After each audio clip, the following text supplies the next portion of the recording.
Everything started with a single mistake, a tiny red light glowing on a microphone that should have been off. It was one of those moments where the smallest detail changes everything, where one careless comment travels further than anyone expects. Inside the studio of Global View News, the atmosphere buzzed with excitement.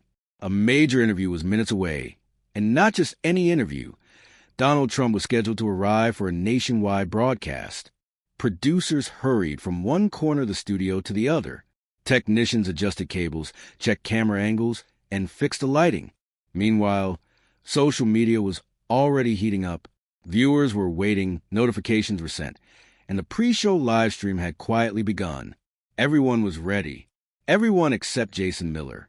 Jason, the star anchor of the network, walked into the studio with the confidence of a man who believed he owned the room. He had interviewed countless politicians, celebrities, and influencers. His reputation was built on sharp questions and an even sharper tongue. To many viewers, he was bold. To others, he was arrogant. And on that day, his arrogance was about to be exposed. Jason placed his notes on the desk, rolled his shoulders, and took a long sip of coffee. He didn't know the microphone clipped to his shirt was live. He didn't know millions could hear him. He didn't know the pre-show broadcast was already running with audio enabled. He thought he was safe. He thought he could speak freely. And that assumption would change everything. Jason smirked and looked at his producer, Sarah, who was double-checking her clipboard. "You know this is going to be easy," he said casually. "Trump talks in circles half the time. Interviewing him is like babysitting a toddler who refuses to nap." Sarah winced. Not because she disagreed, but because she knew Jason often crossed lines he shouldn't. "Maybe keep that opinion to yourself," she suggested quietly. But Jason wasn't worried. He chuckled, stretching his arms out dramatically. "Oh, come on. It's Trump. Just ask anything, and he'll rant for 10 minutes. I could conduct this interview half asleep." His words echoed loudly through the broadcast feed. At first, the viewers watching the pre-show weren't sure if they heard it right. Then the comments began pouring in. "Wait, did you just say that? Is this live? OMG, the anchor is mocking Trump. Someone tell him his mic is on." Within seconds, the chat exploded. People clipped the audio. Screenshots spread across social media. Viewers tagged friend political pages, and even the channel itself. What Jason thought was a private conversation was suddenly the biggest public moment of the day. And Jason still had no idea. Meanwhile, Trump was walking down the hallway toward the studio, accompanied by his staff. He held his usual confident posture, but something on a nearby monitor made him stop. There on the screen were Jason's exact words, playing again during the live stream replay. Trump stood still. His eyebrows rose slightly. His expression shifted. Not angry, not surprised, but something much more controlled and much more serious. He glanced at his aide. Did he really say that? Trump asked calmly. "Yes, sir," the aide replied. "It's already trending." Trump let out a slow breath. Interesting. He didn't yell. He didn't react. He simply adjusted his jacket and resumed walking toward the studio doors. But those who knew him understood. When Trump went quiet, it meant something was coming. Back inside, Jason finally sat down in the anchor chair, adjusting his microphone. Sarah's eyes widened when she saw the red light still blinking. "Jason," she whispered urgently, her face turning pale. "Your mic was on." Jason laughed, thinking she was joking. "Very funny." "No, Jason," she said louder this time. The audience heard everything. His smile disappeared. His throat tightened. His skin felt hot. And right at that moment, right when panic hit him like a punch, Donald Trump walked into the studio. And the real story began. The studio door opened with a soft click, but the effect on the room was anything but soft. Donald Trump stepped inside, and instantly the atmosphere shifted. Crew members straightened up. The sound technician froze. Even the camera operator, who had seen countless celebrities walk through that door, tightened his grip on his equipment. Everyone knew that Trump had heard the comments. They didn't need confirmation.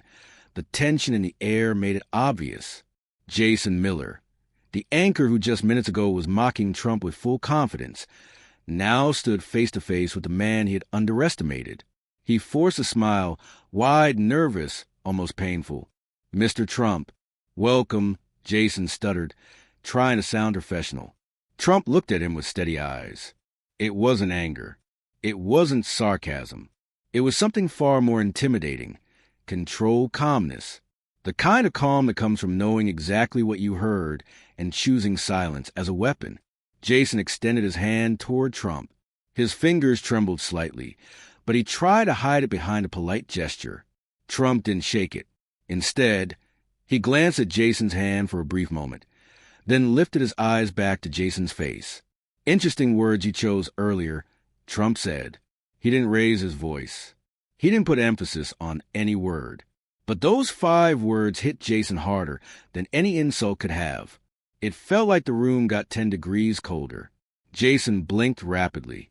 "Sir, I'm not sure what you mean," he lied, though his voice cracked mid-sentence.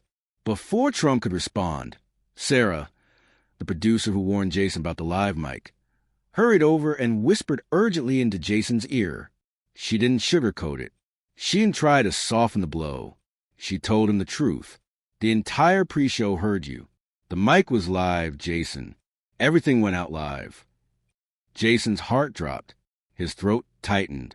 His palms began to sweat. Every emotion hit him at once: embarrassment, fear, regret. He had insulted one of the world's most recognizable figures, and he had done it publicly. I didn't know the mic was on," Jason muttered. Trump nodded slowly. "I figured." The calmness in Trump's voice made it even worse. Jason almost wished Trump had yelled. It would have been easier to handle. But the silence, the stillness, the measured responses, it made Jason feel smaller with every passing second. Trump walked toward the desk and took his seat with complete composure, adjusting his tie as if nothing unusual had happened. The crew resumed their positions, though their eyes kept drifting toward Jason, waiting to see how he would recover from this disaster. Jason sat opposite Trump, but it felt like he was sitting on the edge of a cliff. He tried to gather his notes, but his fingers fumbled with the papers. Trump glanced around the room. "Let's proceed with the interview," he said calmly. "I'm sure your viewers are very interested in what comes next." The way he said it made Jason realize something important. The interview wasn't just an interview anymore. It was a test, a lesson, a moment Jason would never forget. The cameras started rolling.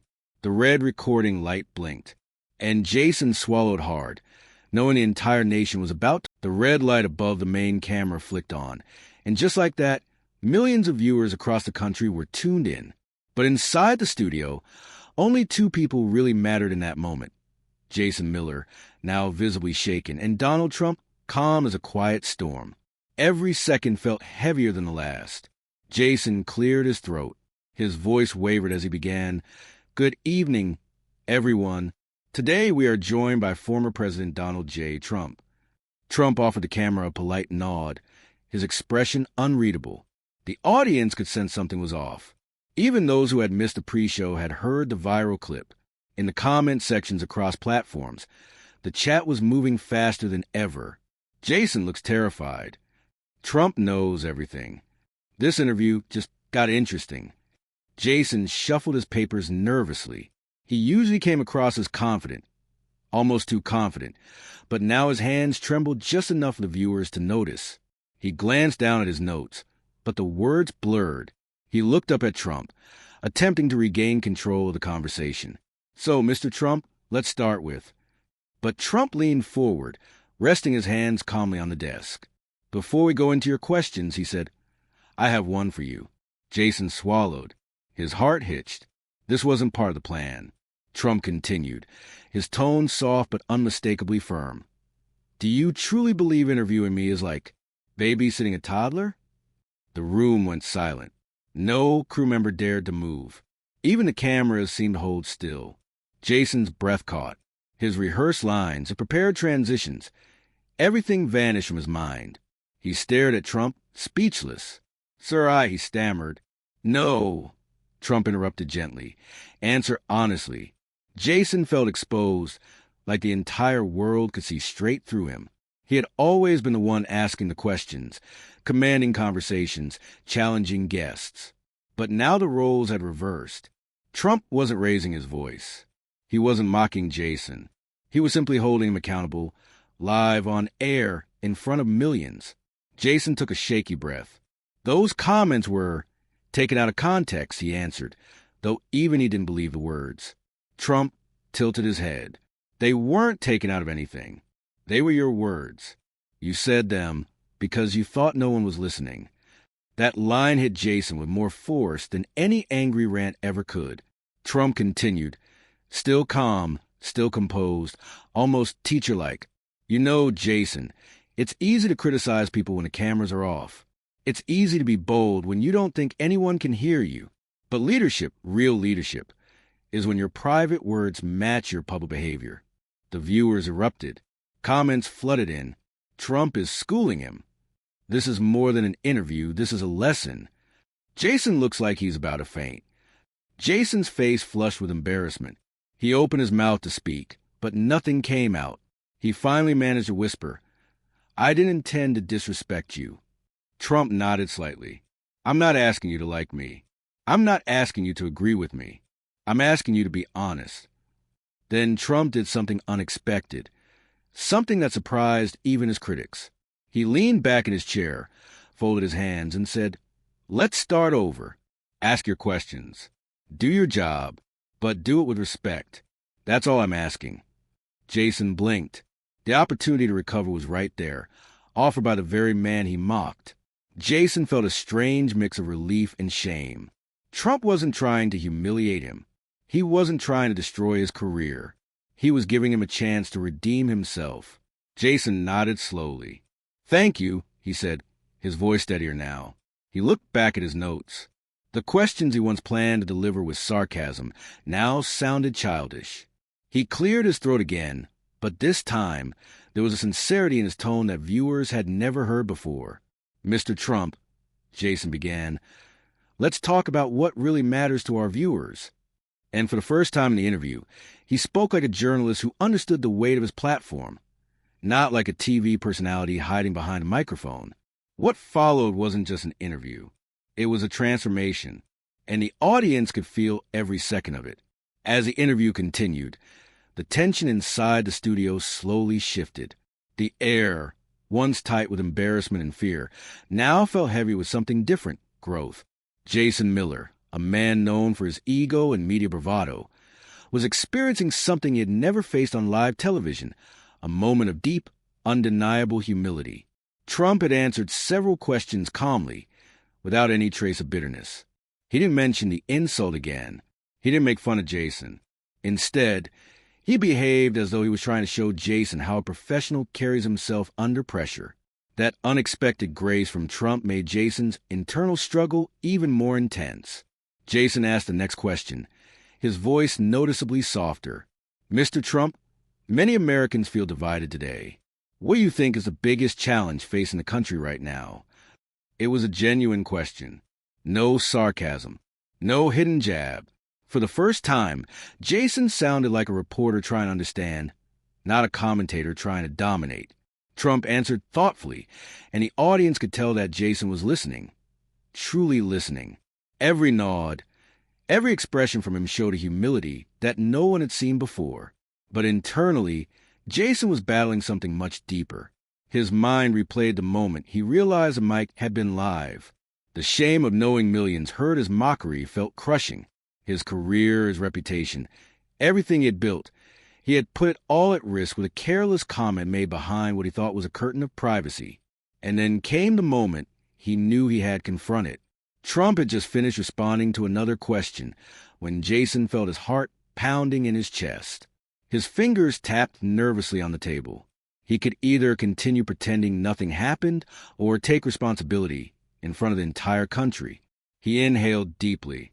Mr. Trump, Jason said slowly, before we continue, there is something I need to say. Trump looked up, attentive. Jason's voice trembled at first, but he didn't back down. Earlier today, before this interview began, I made comments about you that were disrespectful. They were unprofessional, and they were wrong. The studio fell silent. Even Trump sat back slightly, surprised but composed. Jason continued, his eyes slightly glassy. I let my ego speak when the cameras weren't supposed to be rolling. But the truth is, if I expect honesty and respect from the people I interview, I should be willing to show the same. The viewers exploded with reactions online. Wow, did he just apologize live? Respect to Jason for owning up. Trump handled it better than I expected. Trump nodded slowly. He didn't smirk. He didn't show victory. Instead, he responded in a tone that was surprisingly gentle. Jason, he said, everyone makes mistakes. The important thing is learning from them, not hiding them. Those words landed deeply. Jason wasn't just humbled, he was changed. And for the first time, his viewers saw him as something more than a TV personality. They saw him as a human being, flawed, but brave enough to admit it. The interview continued, but the energy had transformed completely. What started as an embarrassing disaster had become a powerful moment of accountability, respect, and unexpected dignity. When the interview finally wrapped up, the studio felt completely different from how it had begun. The tension that once filled the air had transformed into something calmer, heavier, and strangely meaningful. Crew members looked at each other as if they had just witnessed a historic moment unfold, not politically, but personally. This wasn't just an interview anymore. It had become a turning point for two very different men, both under blinding lights of live television. Jason removed his earpiece slowly, his hands no longer trembling, but still unsteady. He could feel the sweat cooling on his forehead. He had apologized on national television. He had faced the consequences of his words. And he had survived. Trump stood up smoothly from his chair, adjusting his suit jacket with practiced ease. He looked entirely composed, as if nothing had rattled him from the beginning. A few members of his team approached him, but Trump raised a hand, signaling them to stay back for a moment. He wanted to talk to Jason. Jason looked up uncertainly, unsure what to expect next. He had no idea whether Trump was angry, disappointed, or simply done with the whole ordeal. All he knew was that he owed the man respect, far more than he had shown earlier. Trump walked toward him, his footsteps echoing slightly on the studio floor. Jason, Trump began, his tone surprisingly calm, you handled that better than most would. Jason blinked, not sure he heard correctly. Sir, I appreciate that, but honestly, I feel like I handled it terribly. Trump shook his head. No, you handled it honestly, and that's more than what many people in media do. The words hit Jason like a subtle but powerful wave. Of all the things Trump could have said, anger, criticism, sarcasm, he chose encouragement. Around them, the crew watched silently, stunned by the unexpected exchange. Jason took a deep breath. Mr. Trump, I want you to know that I learned something today. I used to think cameras define professionalism, but now I understand that it's the moments when cameras aren't rolling that define who we really are. Trump smiled, not a big smile, but a small one that showed he accepted the sincerity behind Jason's competitiveness, mistakes, and apology. That's true, Trump replied. And Jason, next time, if you have something tough to ask me, ask it. Don't hide it behind a joke. Jason nodded. I will, sir. But then something very unexpected happened. Trump extended his hand. The same hand Jason had offered earlier. The same hand Trump didn't shake before. Only this time, the handshake meant something completely different. It was no longer a forced gesture for cameras. It was a symbol of something real. Respect earned, not demanded. Jason hesitated for a second, surprised, then took Trump's hand firmly. The handshake lasted just a moment, but it said everything the two men didn't say out loud. As Trump walked toward the exit, the studio erupted into a mix of relieved smiles and hushed conversations. Crew members whispered things like, "Wow, what did we just witness?" That was intense. Jason handled that like a pro in the end. Trump was way calmer than anyone expected. Sarah, the producer, approached Jason. "You okay?" she asked softly. Jason exhaled deeply. I learned more in 30 minutes than in my whole career." She smiled. "You definitely earned some respect today." But little did Jason know, The outside world was already reacting. Online platforms were exploding with clips from the interview. Small Blue Diamond, Trump teaches anchor a lesson on live TV. Small Blue Diamond, anchor's mic catches insult. His apology goes viral. Small Blue Diamond, Trump stays calm. Anchor breaks down in humility. Millions of comments poured in. And shockingly, many were supporting Jason, not mocking him. People praised him for owning up to his mistake. They admired the courage it took to apologize publicly. And they respected the way Trump handled the situation with unexpected calmness and maturity. For once, it wasn't a political moment. It wasn't about sides. It wasn't a debate. It was two human beings choosing honesty over ego. That night, when Jason went home, he sat in front of his computer and watched clips of the interview replay online. With every replay, he saw a different version of himself. Not the arrogant anchor he had been. Not the frightened man who panicked when he realized the mic was on. He saw someone who had grown, someone who had learned, someone who had changed.